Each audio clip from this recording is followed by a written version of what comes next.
দর্শক মণ্ডলী, আজকে আমরা যে বিষয়টি নিয়ে এখানে আলোচনা করব সেটি হচ্ছে সংক্রামিত ক্ষত।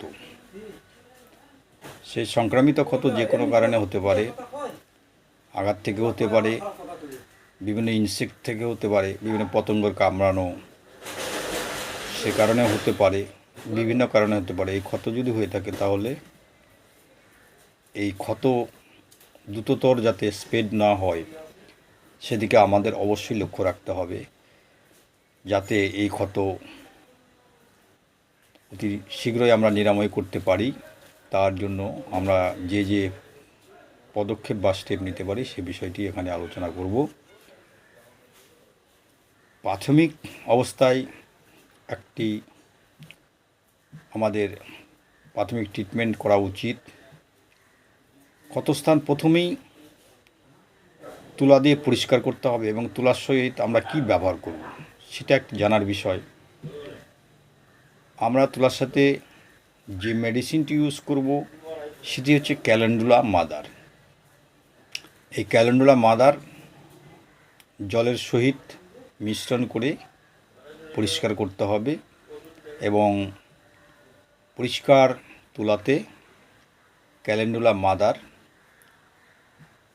ভিজিয়ে নিতে হবে। নিয়ে সেই ক্ষতস্থানটা প্রথমে পরিষ্কার করে নিয়ে সেই ক্ষতস্থানে যদি আমরা ক্যালেন্ডুলা লোশনটা প্রয়োগ করে থাকি তাহলে দ্রুত এই ক্ষত নিরাময় হবে এবং ক্ষত কোনো মতে সংক্রামিত বা স্প্রেড হবে না। এই ক্যালেন্ডুলা লোশন তৈরি করার একটা পদ্ধতি আছে, সেটি হচ্ছে 20 ফোঁটা ক্যালেন্ডুলা মাদার সঙ্গে নর্মাল জল হোক, ডিস্টিল ওয়াটার হোক বা ফুটানো জল হোক, অবশ্যই এটি মিক্স করে আমাদের এই লোশনটা তৈরি করতে হবে।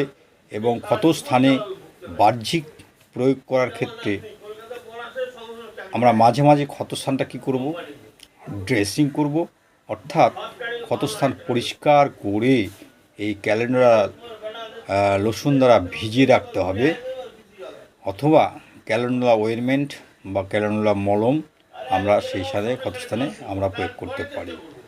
এবং এছাড়াও এ ধরনের ক্ষত যদি আমাদের শরীরে ক্ষত বিক্ষত হয়ে থাকে তাহলে আমরা কিন্তু আমাদের শরীরে যে মেডিসিনগুলি আমরা প্রয়োগ করব সে কথাও এখানে আমি বলছি। সংক্রমণ হলে খুব দ্রুত যাতে সংক্রামিত স্থানটা শুকিয়ে যায়, নিরাময় হয়, সেদিকে অবশ্যই লক্ষ্য রাখতে হবে। এই জন্য ক্যালেন্ডুলা মাদার অথবা ক্যালেন্ডুলা 6 একমাত্রা শীঘ্রই মুখে দিতে হবে। তাহলে কী হবে, জ্বালা যন্ত্রণা এবং যে কষানি বের হবে তা অচিরেই শুকাতে থাকবে। 2-1 দিনের মধ্যেই কিন্তু এই ক্ষতস্থানটি শুকাতে শুরু করে দেবে। অথবা যদি খুব স্পর্শকাতরতা পজিশান তৈরি হয় সেক্ষেত্রে আমরা কিন্তু এই যে কথাটি আগে বললাম, হাইপেরিকাম 6, এটা আমরা প্রত্যেক 2 থেকে 3 বার কিন্তু আমরা প্রয়োগ করতে পারি। এবং ক্ষতস্থান যদি ছিন্ন বা থেতলে যায় সেক্ষেত্রে যদি প্রচণ্ড হারে ব্যথা হয় আমরা যে মেডিসিনটি ইউজ করব সেই মেডিসিনটি হচ্ছে আর্নিকা 6। এটা প্রত্যহ আমরা 3 থেকে 4 বার ব্যবহার করতে পারি। আর যদি সেখানে এই ক্ষতস্থানে সে ক্ষতস্থানে বিভিন্ন রকম সমস্যা হতে পারে, পুঁজ হতে পারে, সেখান থেকে কষানি ঝরতে পারে, জিনিসটা টেনে ধরতে পারে, সেক্ষেত্রে আমরা কিন্তু হিপার সালফার 6 প্রতিদিন 2-3 মাত্রা প্রয়োগ করতে পারি। তাহলে যদি কোনো কারণবশত ক্ষতবিক্ষত হয় বা সংক্রামিত হয় বা কীট পতঙ্গের দংশনের ফলে যদি ঘা হতে শুরু করে সেক্ষেত্রে আমরা যে মেডিসিন এখানে ইউজ করব বা আলোচনা করলাম সেটি হচ্ছে ক্যালেন্ডুলা মাদার, লিডাম্পাল, আর্নিকা এবং হিপার সালফার। তাহলে প্রিয় দর্শক এবং শ্রোতামণ্ডলী, আমরা কিন্তু হাতের নাগালে, হাতের কাছে কিন্তু এই মেডিসিনগুলি রাখতে পারি। দর্শক মণ্ডলী, যদি বিষয়টি ভালো লাগে তাহলে অবশ্যই আমার এই চ্যানেলটি লাইক এবং সাবস্ক্রাইব করবেন।